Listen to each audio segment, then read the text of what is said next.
the first presenter, Mrs. Malini from India. She will present police officers' opinion on their network. Please, here you are. You're welcome. Sir, I am Dr. R. Malini, working as an assistant professor, Sri Parashakti College, Kuttalam, India. It gives me immense pleasure to present our paper in the London International Conference as one of the organizing committee members. I express my deep sense of gratitude to the chairperson, Professor Olga Nosova, and chairperson, editor, Professor Omar. I record my appreciation to Professor Selim for his unconditional support and Professor Rajan too. I am remembering the encouragement of the stakeholders of Sri Parashakti College, Kuttalam. Here we are all virtually connected for our work during the pandemic period. So, work is essential for life, whether it may be career or business.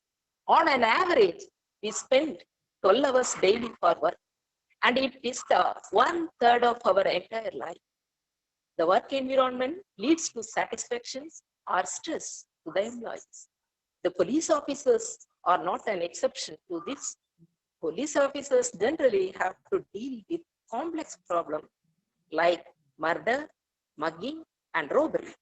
These issues should be handled by the police officers with the constraints of irregular working hours, lack of holidays, hierarchy pressure, and packed with antisocial elements. In dealing with these issues, the police come across many children and women involved in these activities, both as victim and as offender. So it demands more tolerant, courage, and tackling techniques from police. In this context, it is essential to find out the opinion of police officer on their working time, nature of the work, and working environment. Primary data were obtained from 450 police officers working in Tamil Nadu by adapting stratified random sampling techniques to attain the objective. The police officer opinion was analyzed by comparing the total scores with the neutral score. Besides, Z test was applied to test the significant difference in the mean opinion scores of different categories of the police officer on their work. The good opinion of police officers is essential to equip and develop the workforce of Tamil Nadu Police Department. When requested, sir and madam, government chairperson, kindly permit the co-author, Dr. E. Shanmugapriya, to present the quantitative part of the research work in nutshell. Good afternoon to all. I am Dr. E. Shanmugapriya. I am going to present the analysis part of our research work. The slide shows that police officers' opinion on working time. The police officers' opinion that they have no fixed lunch time and long working hours. Irrespective of the gender and district, police officers had the same opinion on working time, but it was on the basis of experience. The slide indicates that the police officers' opinion on nature of work. The majority of the police officers, 73.33%, strongly agreed the statement, stress is inherent in police work. Research test proved that irrespective of the designation and experience, the police officers had the same opinion on nature of work, but it varies on the basis of gender. This slide denotes that the police officers' working environment, the opinion that they are aware of risk and hazards of their working environment. Research test proved that irrespective of gender, the police officers had the same opinion on working environment. The police officers with different designation and experience had different opinion on work environment.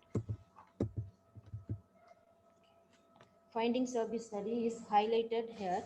The police officers opined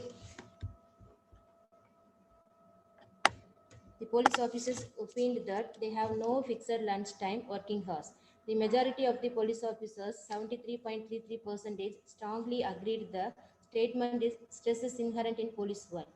They opined that they are aware of risk and hazards of their working environment. Suggestions given in this slide. To cope up with stress, the police officers should adopt any stress management technique as they wish. It is suggested suggested that they should practice yoga and meditation even though they have stretched schedule. The police department should arrange tour or some entertainment activity regularly to relieve the police officers to get relaxed and refresh themselves from their work. Let me conclude the presentation with conclusion.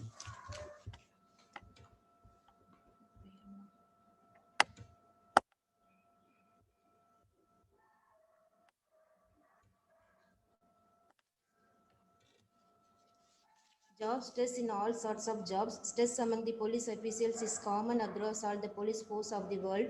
The result of the study proved that the majority of the police officers, 73.33%, strongly agreed that stress is inherent in police work. Prevention is better than cure. Based on these idioms, the police officers should understand the difficult situation. They should be well performed to face the situation. Many choose these jobs ignoring the levels of stress due to immense love and respect towards the job. Thus, by overcoming the various types of stress, one would not only make a better career but also contribute to a better nation.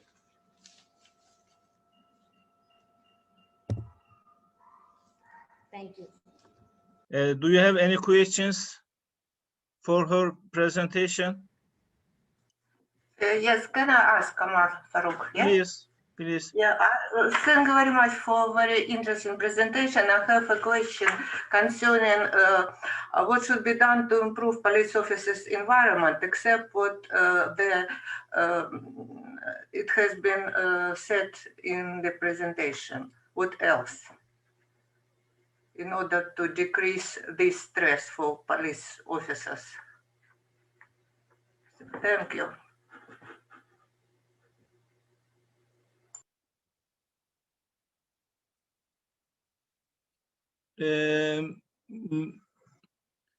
Mrs. Malini, do you hear the question? Usually, the basic amenities should be provided when the police officers are placed at a remote area for controversy. This is one of the suggestions. And another one, the police officers should adopt any stress management technique as they wish. They may practice meditation or yoga, playing with pet animals, or sweat out. These are all some of the suggestions. So. Okay, thank you. Any other question?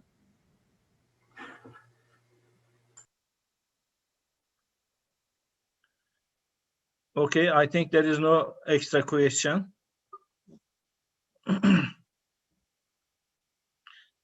The next presenter, Mr. Abubakar Tanko Mohammed, he will present the topic, an empirical view of business model innovation in energy sector, energy subsector.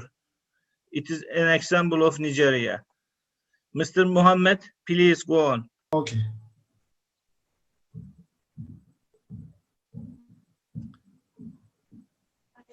You have 10 minutes to present and 5 minutes for... Good day, participants at the London International Conference. I'd like to thank the organizers for the opportunity to participate and present my paper. And also, I would like to thank my PhD supervisor, Professor Nurettin Khan, for the information that he has made available to me. My paper will be on an empirical view of business model innovation in the energy subsector, electricity of Nigeria. This paper takes a look at business model innovation in the energy subsector, electricity of sub-Saharan region of Africa, with a view to examine the methodology, concepts, and innovation that make up the price mechanism of energy transition. According to the USA 2019, Nigeria is the largest economy in sub-Saharan Africa. However, limitation in the power sector has continued to constrain growth in the economy. The country has potential to generate 12,522 megawatts of electric power from existing plants, but is able to generate only 4,000 megawatts, which is inadequate for domestic consumption. This brings to question how the energy generated is distributed to accommodate the rising energy demand in the country, and what business model is applied in energy transition by the generation, transmission, and distribution company. In furtherance, the major question this paper aim to answer is how effective or efficient is the delivery mechanism of the existing business model innovation in energy transition in Nigeria. The research method used is a secondary approach drawn from a synthesis of peer-reviewed international and national literature, journals, reports, and documents related to business model innovation. In the literature review looked at the definition of terms, studies by scholars who have written much on business models such as Raphael Ahmed and Christopher Zoth, Johnson, Christine, and Kagama. One best among others was Bill Newson, who stated that in 1980, Thomas Edison invented a business model that made electric light affordable to everyone. He achieved economies of scale that made electricity cost-effective for hundreds of customers at once. Customers just pay for electricity when they use it, and also commercialize electric meter to precise measure and bill usage. Also in the literature review, we took a look at an outlook of international intervention in Nigeria electrification project as business model for electricity expansion. We also looked at Nigerian energy sector and regulations and tariffs.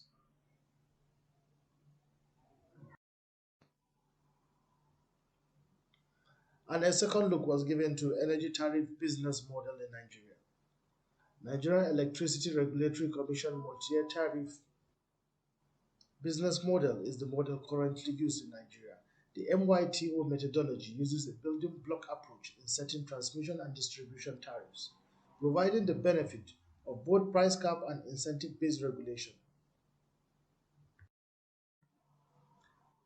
The paper also looked at the NARC MYTO tariff business model, which, as we earlier discussed, is in the form of a building block model, which is set up in 3 stages. The 3 building blocks are the allowed return on capital, which takes care of fair market-based rate of return on capital invested. Then the second is the allowed return on capital, which helps investors to recoup capital over the useful lives of their assets by looking at depreciation. And third, efficient operating costs and overhead.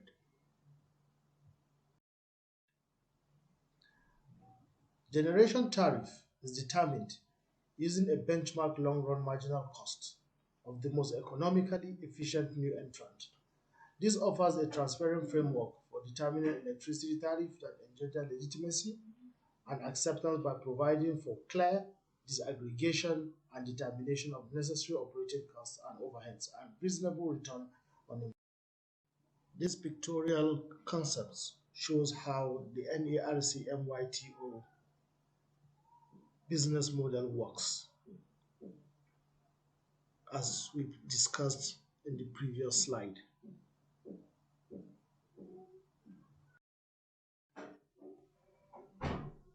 There are some challenges of business model in Nigeria, among which, after a critical review of literature, the study categorizes the challenges of business model in Nigeria into 3 main components. The first, non-robust policy and operational framework, deficit in infrastructure requirements, and finally, macroeconomic forces and lack of credit facility. The categorization of these challenges is supported by World Bank 2019, which stated that the solar in Nigeria lacks the regional benchmark due to general unfamiliarity with the technology and commercial structures, comparable commissioning performance, and power delivery benchmark, and that the price delivery mechanism have not been fully developed, which contribute to inability to attract private capital at optimal rates and generally high overcost. The analysis and discussions raised in this paper, based on findings from empirical reviews, we see that it is evident that there exists a business model in the energy sector in Nigeria for both renewable and non-renewable energy. The introduction of the multi-year tariff order by the NAC in 2005 as a framework for determining the industry pricing structure which form the basis for revenue earned by the distribution companies after taking into consideration changes in applicable PAR. The transitional electricity market rules clearly defines the business model used in the electricity transmission and distribution companies in Nigeria. Though it is also clear that there is yet to be a defined business model for the renewable energy sector, talking about biomass, wind energy, and other sources of energy under the renewable energy sector. The policy framework is not yet defined or clearly developed by the NURC, and these are one of the challenges as we have discussed earlier. The application of the NYTO is yet to test a preferred and workable model, largely because a huge number of households, especially in urban and rural areas, are yet to be metered. There are also cases of price unit disparity for different metering across the distribution companies. This also points to the fact that the distribution companies have not adequately invested, as agreed by the NEC, on the required level of infrastructure to be put in place within the short run. Consequently, the energy sector has continued to experience energy wastage and leakages as a result of poor investment, corruption in the industry, expansion of infrastructure-based and non-robust policy and operational framework, which forms the key component in business and model innovation. It is quite clear that the financial and human capital is lacking in the overall energy chain in Nigeria.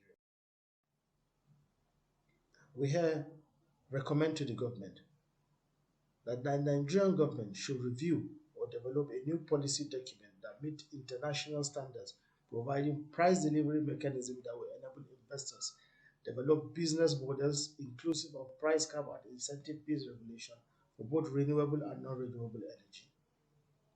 To develop a single policy document for the various energy sources that will address the issues of dynamism in energy generation, transmission, distribution, and pricing, and possibly look at policies that will encourage energy mix.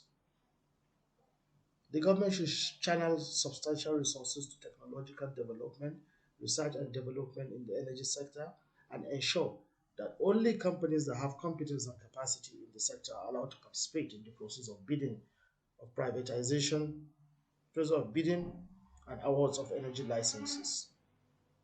And finally, strengthen the capacity of the Nigerian Electricity Regulatory Commission by collaborating with sister international agencies on the provision of favorable policy documents and other required mandates to suit the Nigerian energy business climate. Thank you very much for listening. We are starting the third business session. We have two presentations for this session.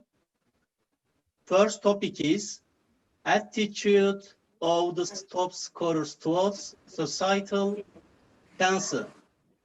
Dr. Malini and Dr. Raghadevi. They are from India. Miss Malini, you have 10 minutes for presentation and 5 minutes for questions. Please, Dr. Malini. Fine. Good morning, everybody. I am Dr. R. Malini. I have been in the noblest field of teaching since last 23 years. At present, I am working as an assistant professor of commerce in PG Department of Commerce and Research Center, Sri Parashakti College for Women, Kuttalam, India. Still, I have introduced myself. I am so and so. But this I can't alone able to live because human depends on each other to fulfill their needs and wants. Hence, social and economic participation is essential to develop their skills for the sustainable development in the society. The organized crimes like terrorism, corruption, religious disharmony, and drugs and alcohol have been interlinked among many rebels groups, bring illegal money which deposit negative impact on economic development of the society. And unorganized crime like child labor, child marriage, child harassment, hunger and poverty destroy mental and physical well-being of human beings, withdraw their education and interrupt their social participation. Hence, organized and unorganized crimes are identified as societal cancer to attain the sustainable development in the society. Hunger is the root cause for all the societal cancer, and it forces the human beings to go down the erroneous pathway to feed themselves and their family. The natural resources are restricted for the well-being of the living present generation without considering the future generation. If it continues, how can the future generation live in the society? Is there any solution to solve this problem? Yes. Education is the key to eradicate poverty and prevent societal cancer. Life skills obtained through education enables the young people to make positive contribution by understanding their rights and liabilities. The society will expect higher contribution from the top scorer produced by the higher education institutes towards societal well-being for the sustainable development. With this backdrop, the attitude of the top scorer towards societal cancer has been studied with the help of the primary data collected from 305 top score rank holders, Tamil Nadu State Government University through questionnaire. By adapting cluster sampling technique, percentage analysis, and scientist has been applied to analyze the collected data. When rated Selim Ozdemir, with your kind permission, Dr. R. Raghadevi will highlight the result of the study. Thank you, sir.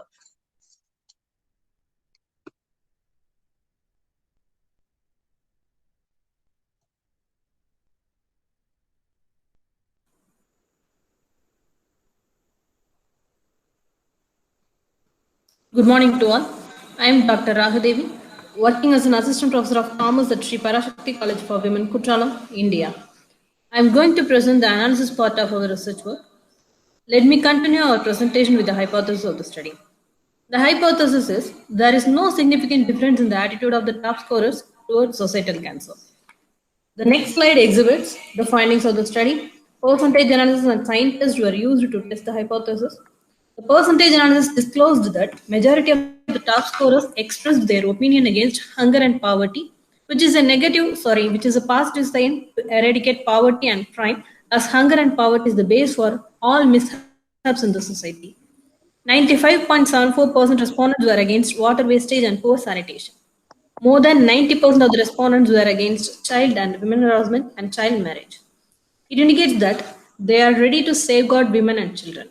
The result revealed that none of the respondents are supporting terrorism, child and women harassment, and water wastage and poor sanitation, which was really an appreciable thing about the educated community. And less than 2% of the respondents have negative attitude towards unemployment and underemployment, hunger and poverty, deforestation, and child marriage. At the same time, most of the respondents expressed no opinion against unemployment and underemployment problem, religious conflict, and unhealthy food habits. The possible reason for their behavior may be they are accustomed to live with this problem, but this is not a healthy sign for the sustainable development in the society. 13.44% respondents have not opined against corruption. Some researchers argued that corruption provides the opportunity to allow the private to point out the inefficiencies of government and allow correcting its failures. But corruption is not a good sign for the developing country like India. Finally, the shocking truth of the study is only 2/3 of the respondents are not against drugs and alcohol, and 12.13% respondents are not against unhealthy food habits. In order to ascertain whether there is any significant difference in the attitude of the top scorers towards societal cancer, the scientist has been applied, and the results displayed that the Z value is not within the accepted region of null hypothesis for all the statements. It proved that there is a significant difference in the attitude of the top scorers towards societal cancer. The result reveals that the commitment of educated people over the society and nation. Hence, it is concluded that the top scorers are against societal cancer. The suggestions given on the basis of analysis of the top scorers' attitude against drugs and alcohol, unhealthy food habits, unemployment, and destruction of natural resources is highlighted in this slide. First suggestion: educated community should not consume drugs and alcohol. They should practice yoga, meditation on regular basis. Educated should eat organic food and concentrate on nutritious and balanced diet. Educated people should become job providers in lieu of job seekers to build better nation. And educated people should buy recyclable products, support environment-friendly business, committed to safeguard the natural resources. Conclusion of the present research work is shown in this slide. The result revealed that 95% of the respondents expressed their attitude against hunger, poverty, child and women harassment, water wastage, and poor sanitation. But only 3/4 of the respondents' attitude is not against corruption, destruction of natural resources, and the unhealthy food habits, which is not enough to attain the sustainable development in the society. Therefore, educated people should take part in politics and unite together at most against societal cancer. Besides, they should fine-tune themselves against societal cancer to attain social well-being for the sustainable development. Thank you. Please briefly explain the societal cancer concept. Okay, sir. Here we in the societal cancer, terrorism, corruption, child marriage, child labor, child and women harassment, drugs, alcohol, hunger and poverty, unhealthy food habit, unemployment, underemployment, deforestation, poor sanitation, scarce destruction of natural resources, and religious conflicts. These are all leads to societal cancers. Okay, I understand that you called societal cancer all our social problems, right? Yes, sir. You are right, exactly. Thank you. It is very clear. Very clear. Okay, sir. Any question? Any other question? I just want to ask a question. Yeah. Dr. Malini, can you tell, are there any forms or methods how to fight with this societal cancer? Thank you. Exactly, ma'am. The educated community should not consume drugs and alcohol. They should practice yoga, meditation on regular basis. Educators should eat organic food and concentrate on nutritious and balanced diet. Educated people should become job provider in lieu of job seeker to build better nation. Educated people should buying recycling product and supporting environment friendly business, and they most committed to safeguard the natural resources, ma'am. These are all some of the suggestions suggested by us. Okay, thank you very much. Thank you so much, ma'am. Any question? We have 2 minutes. If you have any question.